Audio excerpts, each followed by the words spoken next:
اللہم من احییتہ منا فاحیہ علی الاسلام ومن توفیتہ منا فتوفہ علی الایمان آمین آمین۔ کل نفس ذائقۃ الموت، یہ قرآن حکیم میں کئی دفعہ یہ آیت ریپیٹ ہوئی ہے کہ ہر جان کو موت کا مزہ چکھنا ہے، اور یہ بات بالکل طے ہے کہ ہر شخص کی موت کی جگہ، ٹائم، سیکنڈز تک اللہ تعالیٰ نے ڈیفائن کر دی ہے اس کی تقدیر میں، وہ آگے پیچھے نہیں ہو سکتی، نیور، ناٹ ایٹ آل۔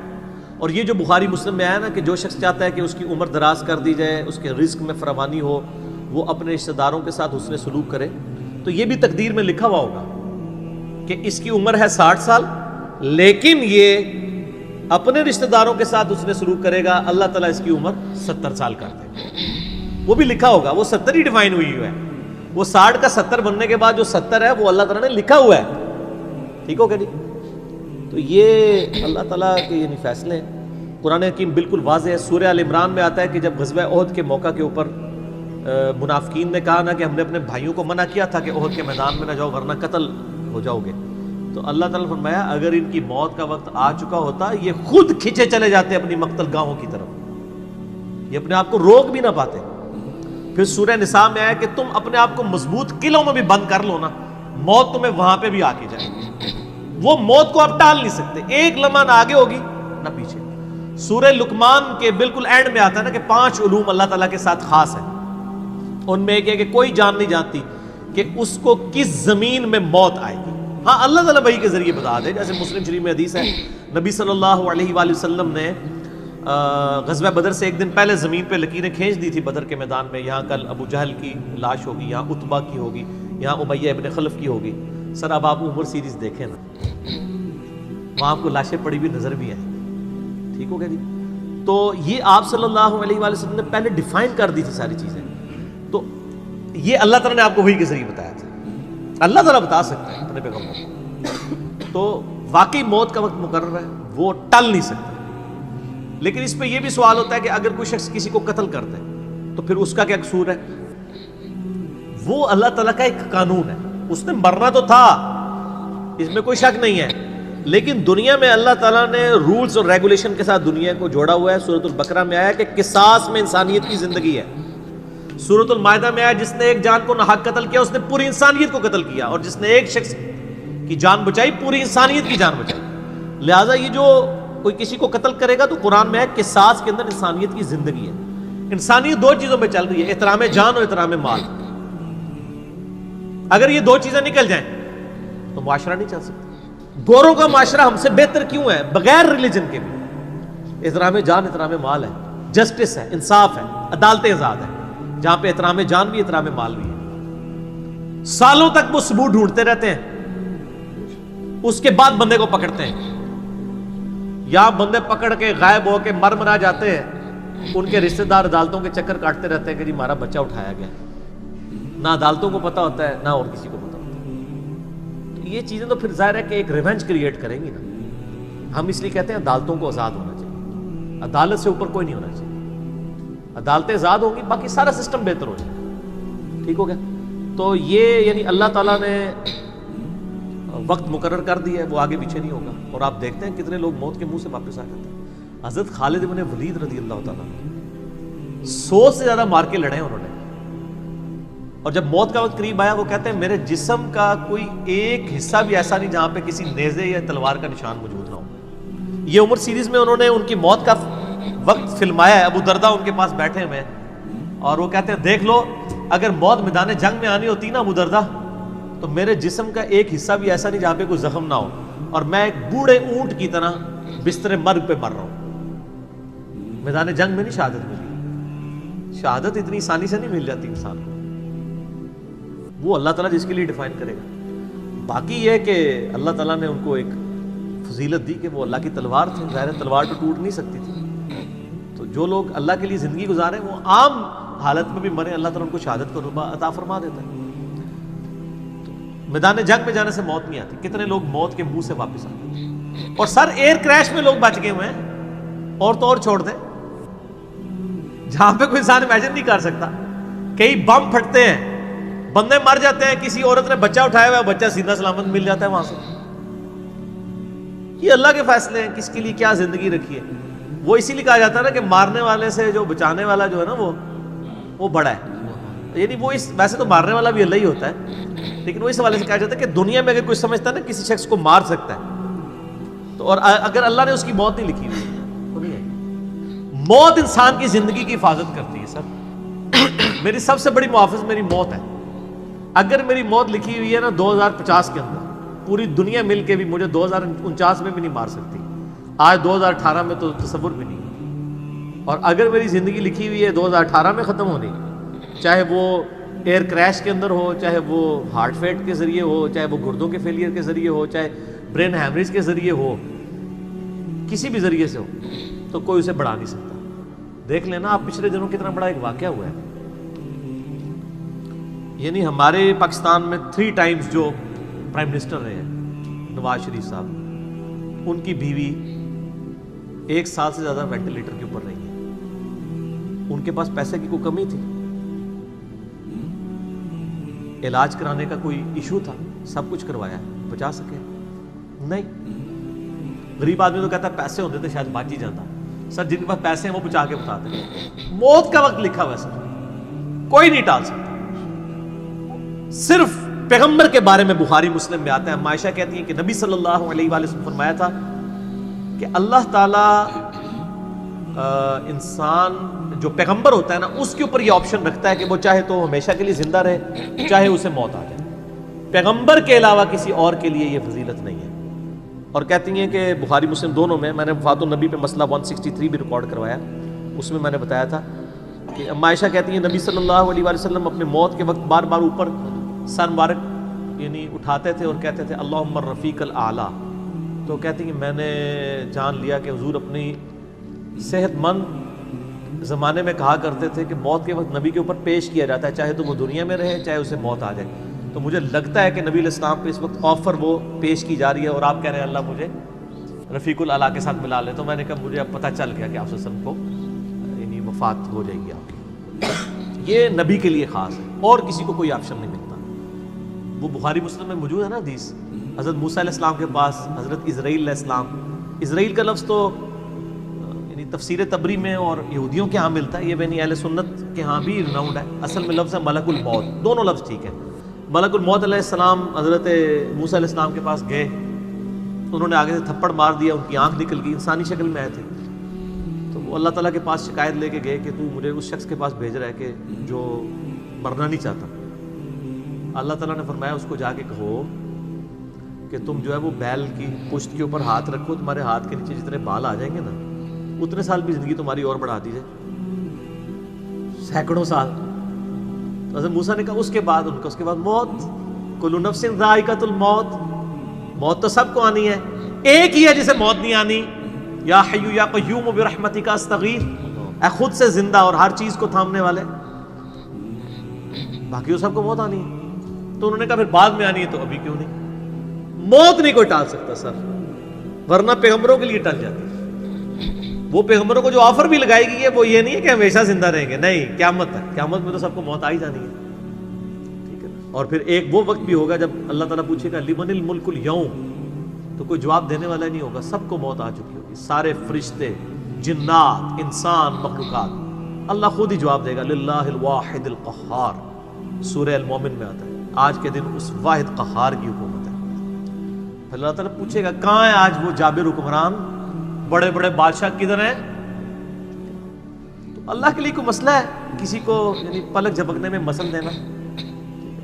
تو موت اللہ تعالیٰ نے ڈیفائن کی. اور موت کیا، آپ کو جو تکلیفیں پہنچتی ہیں سر وہ بھی ڈیفائنڈ ہے.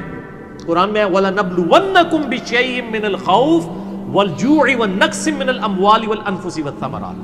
ہم ضرور تمہیں آزمائیں گے تھوڑے سے خوف سے، بھوک سے، جان اور مال میں نقصان سے.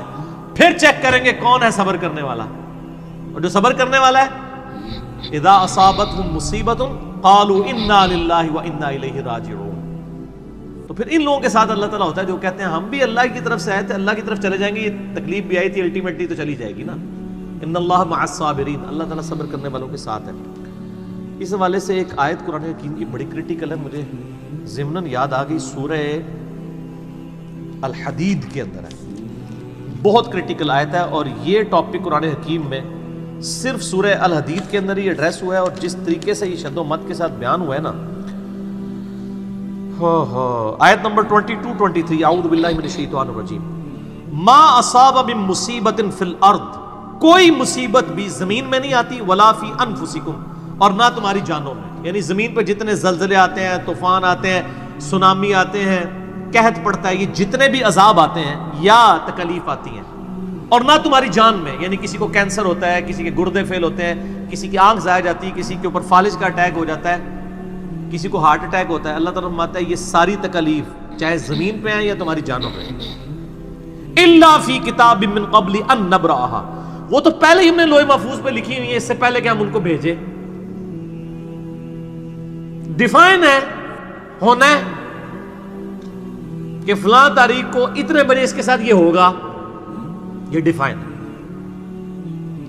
ان ذالک علی اللہ یسیر، بے شک یہ اللہ کے لیے بہت آسان ہے، ٹینشن نہیں لینی کہ یار یہ کیسے ہو سکتا ہے کہ پہلے ہی پتا ہو، اربوں انسانوں کے ساتھ اربوں واقعات، اور صرف انسان نہیں باقی مخلوقات کے ساتھ، اللہ فرماتا ہے میرے لیے تو آسان ہے، لیکن اس کی ریزن بتائیے کیوں ہے، لِكَيْ لَا تَأْسَوْا عَلَى مَا فَاتَكُمْ، یہ ہم نے اس لیے کیا تاکہ جو تم سے بات، جو نعمت تم سے چھن جائے تم اس کے اوپر افسوس نہ کرو، وَلَا تَفْرَحُوا بِمَا آتَاكُمْ، اور نہ تم شیخی بگاڑو جو تمہیں نعمت ملے اس کے اوپر، اچھائی ملے تو یہ نہ کہو بڑا میرا کمال ہے، وہ تقدیر میں تھی، ملنی تھی، اور اگر کوئی چیز چھن جائے تو افسوس نہ کرو، واللہ لا يحب كل مختال فخور، اللہ تعالیٰ کو شیخی بگاڑنے والے پسند نہیں ہے۔ یہ آیت نمبر 22-23 بتا رہی ہے سورۃ الحدید کی کہ زمین و آسمان پہ جتنی بھی تکلیف انسانوں پر، جنات پر، جانوروں پر آتی ہیں وہ ڈیفائنڈ ہے، اور انہی تکلیف میں سے ایک بڑی تکلیف موت ہے، وہ بھی ڈیفائنڈ ہے، وہ کوئی ٹال نہیں سکتا، کوئی کسی کی موت کو ٹال نہیں سکتا، اور نہ کوئی کسی شخص کو موت دے سکتا ہے۔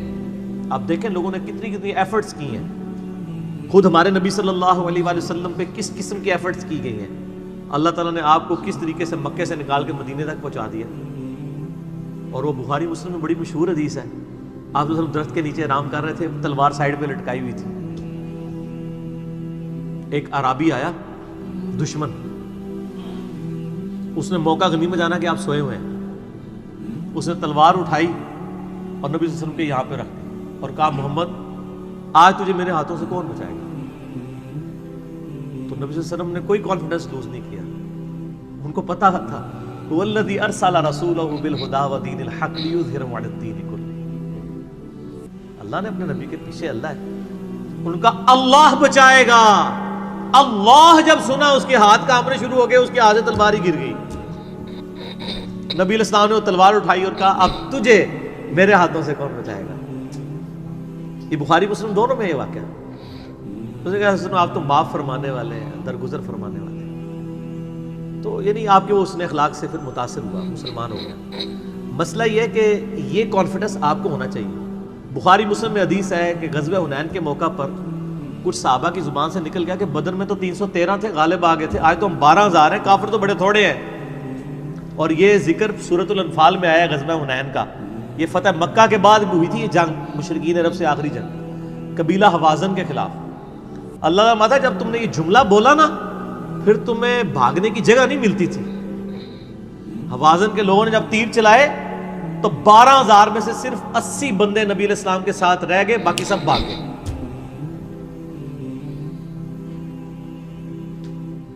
اور صحابہ کہتے ہیں، بخاری مسلم کے الفاظ ہیں، میں نے حضور کی معجزات والا جو لیکچر دیا ہے مسئلہ 131 ABCD اس میں بتایا کہ نبی علیہ السلام اکیلے آگے جا رہے ہیں، انا النبی لا کذب انا ابن عبد المطلب، میں نبی ہوں اس میں کوئی شک نہیں ہے، اور میں عبد المطلب کا بیٹا ہوں۔ یہ رڈز پڑھتے ہوئے آپ صلی اللہ علیہ وسلم اکیلے آگے جا رہے ہیں، اور آپ صلی اللہ علیہ وسلم نے زمین سے یوں مٹھی بھری کنکریوں کی اور یوں کافروں کی طرف، اور فرمایا چہرے مسخ ہو جائیں، آنکھیں اندھی ہو جائیں، اور سب کی ہو گئی، مسلمانوں کو فتح ہو گئی، اور اسی کا ذکر ہے وما رمیت اذ رمیت ولکن اللہ رمی، اے نبی جو آپ نے کنکریاں پھینکی تھی وہ آپ نے نہیں پھینکی تھی، وہ اللہ نے پھینکی تھی، یعنی اللہ کا پیچھے ڈیوائن ڈیسیژن تھا۔ تو کافروں کے خلاف فتح ہو گئی مسلم، یعنی نبی علیہ السلام کا کانفیڈنس لیول یہ تھا کہ اکیلے جا رہے ہیں، یہ نہیں دیکھ رہے کہ ہزاروں لوگ میرا ساتھ چھوڑ گئے ہیں، اکیلے فرنٹ سے لیڈ کر رہے ہیں. تو جن لوگوں کو یعنی اللہ پر یقین ہوتا ہے نا، ان کی یہی حالت ہوتی ہے، اور یہی صحابہ کرام کا یعنی یقین کامل تھا. اس لیے آپ دیکھیں نا، آپ عمر سیریز میں دیکھیں گے حضرت خالد ابن ولید جنگ یمامہ میں جب مسلمانوں کو شکست ہونے لگتی ہے اکیلے آگے جاتے ہیں. جنگ یرموک میں بھی ایسے ہی کرتے ہیں. تو جن کو اعتماد ہوتا ہے نا وہ پھر فرنٹ سے لیڈ کرتے ہیں کہ موت ٹال نہیں سکتی. موت کیا، تکلیف بھی جو آپ کو پہنچنی ہے، اور سر اسی کے ساتھ آپ زندگی گزار سکتے ہیں. اس کے بغیر آپ زندگی نہیں گزار سکتے، کڑ کڑ کے مر جائیں گے. آپ کس چیز کو کیٹر فور کر سکتے ہیں؟ ہم یقین کریں صبح سکول بچوں کو بھیجتے ہیں تو دعائیں پڑھتے رہتے ہیں. کیا ہو سکتا ہے؟ ایکسیڈنٹ ہو سکتا ہے، وہاں پہ بچہ جھولے سے گر سکتا ہے، کسی کی ہڈی ٹوٹ سکتی ہے، کان پٹی پہ لگ جائے ڈیتھ ہو سکتی ہے. یار اتنی چیزوں کو کون کاؤنٹر فار کر سکتا ہے؟ اللہ. تو اللہ پہ توکل کریں، اور جب تکلیف آ جائے انا للہ و انا الیہ راجعون. صحیح مسلم میں حدیث ہے، نبی صلی اللہ علیہ وآلہ وسلم نے فرمایا جو شخص تکلیف کے وقت فوراً پڑھ لے انا للہ و انا الیہ راجعون اللہم اجرنی فی مصیبتی واخلف لی خیرا منہا، اللہ تعالیٰ اس کو اس کا بہتر نعم البدل عطا فرماتا ہے. میرے یوٹیوب پہ کلپ بھی ہے اس دعا کے اوپر، مصیبت اور پریشانی کے حوالے سے یعنی بہتری کے لیے دعا، یہ کر کے لکھیں تو آپ کو کھل جائے گا. یہ آپ کو مشکات میں کتاب الجنائز چیپٹر میں پہلی جلد میں دعا مل جائے گی صحیح مسلم کے حوالے سے. ام سلمہ کہتی ہیں کہ جب میرا خامن فوت ہوا تو میں نے یہ فوراً دعا پڑھ لی، انا للہ و انا الیہ راجعون، ہم بھی اللہ کی طرف سے ہیں، اس کی طرف لوٹ کے جانے والے ہیں. اللہم اجرنی فی مصیبتی، اے اللہ مجھے اس مصیبت میں بہتر اجر عطا فرما، واخلف لی خیرا منہا، اور مجھے اس سے بہتر بدلہ عطا فرما. کہتی میں دل میں سوچ رہی تھی کہ اس سے بہتر مجھے خامد کیسے مل سکتا ہے؟ ابو سلمہ سے بہتر تو انسان حضور کے صحابہ میں بھی کوئی نہیں ہے. عدت گزاری تو نبی علیہ السلام نے رشتے کا پیغام بھیج دیا، ام المومنین بن گئی. اور ہماری وہ ماں ہے جو سب سے آخر میں فوت ہوئی ہیں، واقعہ کربلا کے بھی بعد فوت ہوئی ہیں، ام سلمہ. واقعہ کربلا ان کی زندگی میں ہوا ہے، ام سلمہ رضی اللہ تعالی عنہا. تو یہ دعا یاد کریں، انا للہ و انا الیہ راجعون. اتنا حصہ تو قرآن میں ہے، باقی صحیح مسلم میں اللہم اجرنی، اللہم اجرنی، یہ جھٹکے سے پڑھنا ہے. اللہم اجرنی فی مصیبتی واخلف لی خیرا منہا. تو باقی ہم تو دعائیں کر سکتے ہیں، باقی صبح شام کے اذکار ہیں، اللہ کی طرف رجوع لائیں، وہ اتنی چیزوں کی حفاظت کرنے والا ہے. باقی سب سے بڑی تو حفاظت یہ ہے جو سورہ غافر میں سورہ المومن میں آیا کہ اصل میں کامیاب وہ ہوا جو دوزخ کی آگ سے بچا لیا گیا.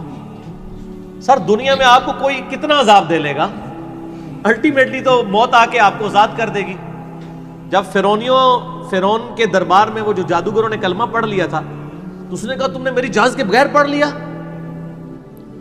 میں تمہیں تمہارے مخالف سمت کے ہاتھ پاؤں کٹوا کے تمہیں سولی پہ چڑھا دوں گا. تو انہوں نے کیا کہا تھا؟ انہوں نے کہا تو جو کچھ دے گا دنیا کی زندگی میں عذاب دے سکتا ہے نا، کوئی شخص کسی کے مرنے کے بعد تو اسے عذاب نہیں دے سکتا نا. وہ لاش تو وہ لاش ہی پڑی ہے نا، اصل چیز تو روح تھی نا. تو تیرا اختیار تو دنیا کی زندگی تک ہے. تو یہ کانفیڈنس لیول ہونا چاہیے کہ کوئی کسی شخص کو کتنی تکلیف دے لے گا، موت تو پھر بہرحال تکلیف سے آزادی کا ذریعہ بن جائے گی. اگر پھر اللہ کی مرضی کی زندگی گزاری ہے تو آزادی کا ذریعہ ہے، ورنہ اب تو کہتے ہیں کہ مر جائیں گے، مر کے بھی نہ چین پائے تو کدھر جائیں گے. تو سر یہ لوگ تو کہہ دیتے ہیں نا مر گئی تو جان چھٹی، نہ، مرنے تو بعد جان پھڑی گئی، چھٹی اس کی جس نے دنیا اللہ کی مرضی کی گزاری. جس نے دنیا اپنی مرضی کی گزاری تو اس کی جان تو پھر مرنے کے بعد اور پھنس گئی. ٹھیک ہو گیا جی. تو موت کا وقت مقرر ہے، کوئی نہیں ٹال سکتا.